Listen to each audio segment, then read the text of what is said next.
अस्सलाम वालेकुम। So now we are discussing the topic of pharyngeal pouch. Pharyngeal pouch में क्या होता है, इसको हम हाइपोफेरेंजियल डाइवर्टिकुलम या जेंगर्स डाइवर्टिकुलम भी कहते हैं। होता क्या असल में, फेरिंग्स की जो वॉल होती है ना, पोस्टीरियर वॉल, फेरिंग्स की वॉल के बारे में आपको पहले बताया था कि म्यूकोजा और ये सब चीज़ों से बनी होती है। जैसे जितनी भी हमारी वॉल्स हैं, जीआईटी, हर चीज़ वो कैसे बनी होती है, म्यूकोजा होता है, उसके बाद म्यूकोजा के बाद सब म्यूकोजा आता है, and then we have muscular layer, और आखिर में हमारी फर्दर से सिरोजा और एडवेंटिशा, इस तरह के लेयर्स होती हैं। ठीक है, तो ये जो मस्कुलरिस लेयर है ना, अगर हम फेरिंग्स की बात करें तो सबसे पहले म्यूकोजा है, देन फेरिंगो बेसिलर फेशिया आता है, and then we have muscularis, और आखिर में बकोफेरेंजियल फेशिया। तो ये मस्कुलरिस की लेयर इस वक्त मेरे लिए इंपॉर्टेंट है। यहाँ पे 3 मसल्स होते हैं, एक्सटर्नल इंटरनल मसल्स होते हैं, और 3 मसल जो आपने बड़े कॉमनली नाम सुने होंगे, superior constrictor, inferior constrictor and middle constrictor. ठीक है, तो ये पूरी मसल की लेयर वो बनाते हैं, और 3 मसल्स और होते हैं, वो इंटरनल मसल्स होते हैं। अब ये जो सुपीरियर, मिडिल, इंफीरियर कॉन्स्ट्रिक्टर्स हैं ना, ये मसल्स हैं मेन जो कि फेरिंग्स की पूरी वॉल बना रहे होते हैं। अब इंफीरियर कॉन्स्ट्रिक्टर के फर्दर 2 पार्ट्स होते हैं, उनके अंदर ना कह लो कि आपने अभी देखा कि मैंने आपको 6 मसल्स के नाम बता दिए, काफ़ी एक स्ट्रॉन्ग वॉल है, लेकिन इस पूरी स्ट्रॉन्ग वॉल के अंदर एक थोड़ा सा एरिया ऑफ वीकनेस होता है। वहाँ से क्या करता है कि फेरिंग्स का म्यूकोजा बाहर की तरफ हर्निएट कर, ये वाला जो म्यूकोजा ये बाहर की तरफ हर्निएट कर सकता है, वो एरिया ऑफ वीकनेस क्या है, और ये हर्निएशन कैसे होती है और क्यों होती है, और ये किस तरह से प्रेजेंट करती है। So this topic is important with respect to exams. तो अब मैं आपको ये बताती हूँ, हमारे पास जो मसल है इंफीरियर कॉन्स्ट्रिक्टर, उसके 2 पार्ट्स होते हैं। First one is थायरोफेरेंजियस and the other is cricopharyngeus. ठीक है, एक थायरोफेरेंजियस है और क्रिकोफेरेंजियस है। जो क्रिकोफेरेंजियस होता है ना, उसकी लॉन्गिट्यूडनल फाइबर्स होते हैं। Wait so the cricopharyngeus muscle, उसके लॉन्गिट्यूडनल फाइबर्स होते हैं, और थायरोफेरेंजियस के ऑब्लिक फाइबर्स होते हैं। तो इनकी अरेंजमेंट ऐसे होती है, थायरोफेरेंजियस ऐसे अरेंज किया हुआ है, ठीक, और नीचे क्रिकोफेरेंजियस ऐसे अरेंज किया हुआ है। तो इनके दरमियान में ये वाला जो रीजन आ जाता है ना, यहाँ पे एरिया ऑफ वीकनेस होता है। क्या लगे, यहाँ पे मसल की कोटिंग थोड़ी सी कम है। तो अंदर से क्या करता है कि कोई सिचुएशन है, कोई ट्रिगर है, ऑलमोस्ट ये 60-50 ईयर्स की एज में फेरेंजियल पाउच बनता है, तो पेशेंट का क्या करता है कि म्यूकोजा फेरिंग्स से इस वीकनेस से निकल कर बाहर की तरफ आ जाता है। तो इसे हम कहते हैं कि फेरेंजियल पाउच बन गया। हाइपोफेरेंजियल डाइवर्टिकुलम भी कहते हैं, जेंगर्स डाइवर्टिकुलम भी कहते हैं। तो ये सारे इसके नाम हैं। ठीक, तो ये अब बुक से देख लेते हैं उन्होंने कैसे लिखा हुआ है। उन्होंने कहा है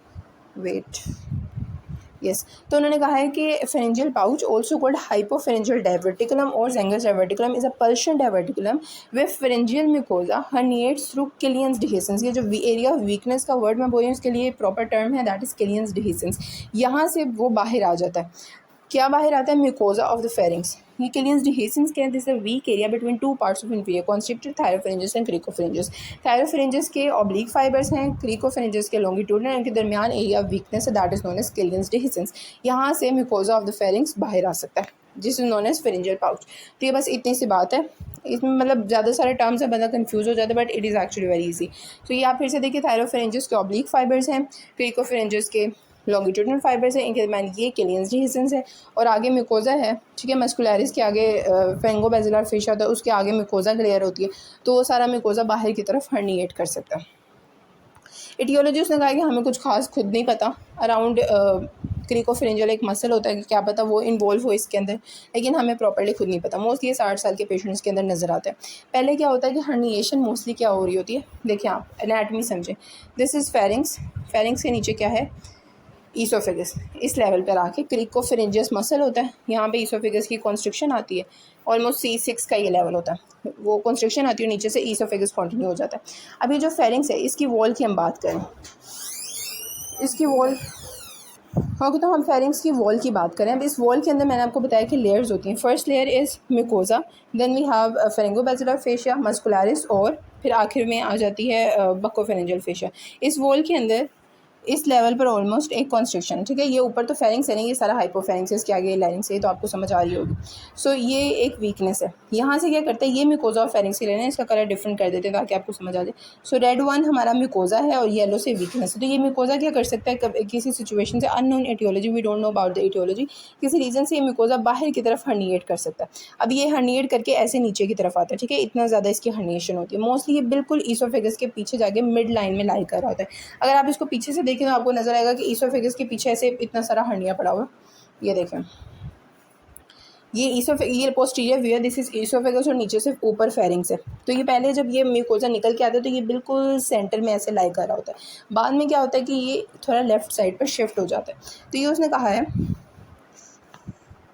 पहले क्या होता है, हर्निएशन जो पाउच की होती है, ये starts with the mid line, behind the oesophagus. फिर उसके बाद आहिस्ता आहिस्ता क्या होता है, ये लेफ़्ट साइड पर होना शुरू हो जाती है।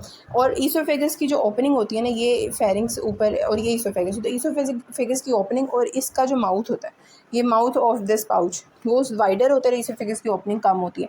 अब मसला क्या होगा, जब पेशेंट ऊपर से खाना खाएगा तो खाना डायरेक्ट ईसोफेगस में जाएगा या इसमें जाएगा। ऑब्वियसली इसकी ओपनिंग वाइडर है, तो food will go into the pharyngeal pouch, और जब ये फेरेंजियल पाउच पूरा फिल हो जाएगा तो फिर खाना नीचे ईसोफेगस में जाएगा, और इसकी वजह से यहाँ पर रिगर्गिटेशन होगी, खाने में मसला होगा, उसको स्वेलो करने में, यानी ऊपर से खा रहा है लेकिन उसका नीचे या पाउच में फिल होता जा रहा है, ईसोफेगस में नहीं जा रहा, तो ये प्रॉब्लम है। अब जब पेशेंट ये देखें आप, अब इसका ये जो है ये फेरिंग्स है, नीचे ईसोफेगस, और ये पीछे एक पाउच इतना सारा पड़ा है, ये फुल ऑफ फूड है। जब पेशेंट लेटेगा ना तो ये वापस ये खाना इसके आएगा और ऊपर मुंह में आना शुरू होगा, और ये खाना अनडाइजेस्टेड है। तो क्या होगा कि पेशेंट की प्रेजेंटिंग कंप्लेंट क्या होगी कि जब वो रात को लेटता है तो उसके अनडाइजेस्टेड फूड उसके मुंह में आता है।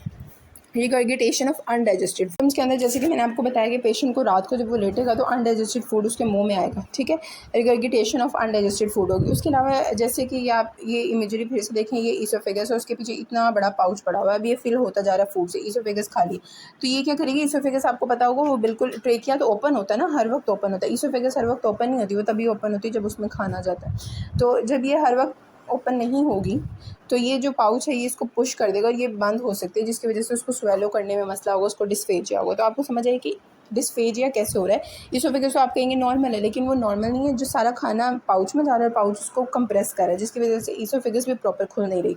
जब उसमें से खाना गुजरेगा तो गर्गलिंग साउंड आएगी, उसको डिस्फेजिया होगा, मैल न्यूट्रिशन होगी। और सबसे जो इंपॉर्टेंट इसके लिए स्पेसिफिक सिम्टम है वो क्या है कि अनडाइजेस्टेड फूड रात को उसके मुँह में आएगा, दोबारा से होगा। इसके साथ और हर्निया भी हो सकते हैं, हार्टल हर्निया हो सकता है पेशेंट को। हार्टल हर्निया ये होता है कि नीचे से स्टमक, क्योंकि इतना ज़्यादा ऊपर प्रेशर हो गया तो स्टमक भी वो डायफ्राम के हाइटस से निकल कर ऊपर की तरफ आ सकता है। So dysphagia is the prominent feature. It appears क्यों हो रहा होता है, क्योंकि जब पेशेंट स्वेलो करता है तो पाउच फुल हो जाता है फूड से, और ये ईसोफेगस को प्रेस करना शुरू कर देता है। इसकी वजह से गर्गलिंग साउंड आती है। अनडाइजेस्टेड फूड रात को पेशेंट को उसके मुंह में आ रहा होता है, पेशेंट मैलनरिश्ड हो रहा होता है। इसके अलावा हाइटस हर्निया, कार्सिनोमा, ये सारी चीज़ें कॉम्प्लिकेशंस में इसके आती हैं।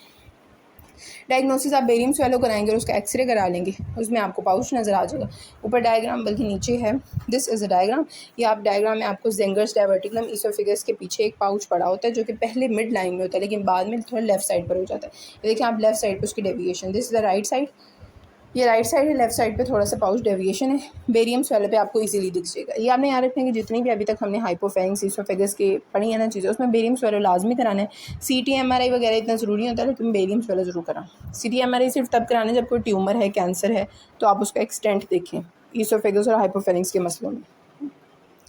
अब इसकी ट्रीटमेंट की बात कर लेते हैं। आपको समझ आ गई कि what is the pharyngeal pouch, उसके सिम्टम्स क्या होते हैं, अब उसकी आपने ट्रीटमेंट कैसे करनी है। सिंपली आप बेरियम स्वेलो से उसको कम्प्लीटली डायग्नोज, अब आपने उसको ट्रीट करना है। तो ट्रीट करने में सिर्फ इसके ऑप्शन सर्जिकल है, इसमें कोई मेडिकल मैनेजमेंट आप नहीं कर सकते, सिर्फ एक सर्जरी करनी है आपने।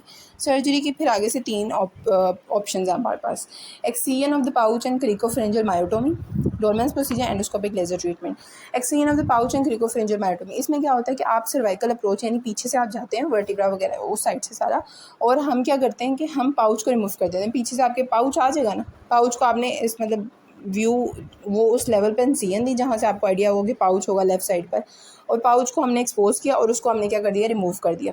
उसके बाद इसके टियोलॉजी में एक बात ये आई थी कि क्रिकोफ्रेंजियल मसल में भी इन्वॉल्व, तो हमें ऐसा लगता है कि उसको अगर हम उसको वीक कर दें, उसके मसल फाइबर्स को भी रिमूव कर दें तो इसकी रिकरेंस कम होगी। तो हम क्या करेंगे, पाउच को रिमूव कर देंगे प्लस क्रिकोफ्रेंजियल मायोटोमी कर देंगे, बस इतनी से बात करनी, ठीक है। Excision of pouch and cricopharyngeal myotomy. Then we have Dohlman's procedure. इसमें क्या होता है कि ईसोफेगस और पाउच के दरमियान एक डिवाइडिंग पोर्शन होता है, उसको आप डायथर्मी से रिमूव करते हो और पाउच को एक्सरसाइज कर लेते हो।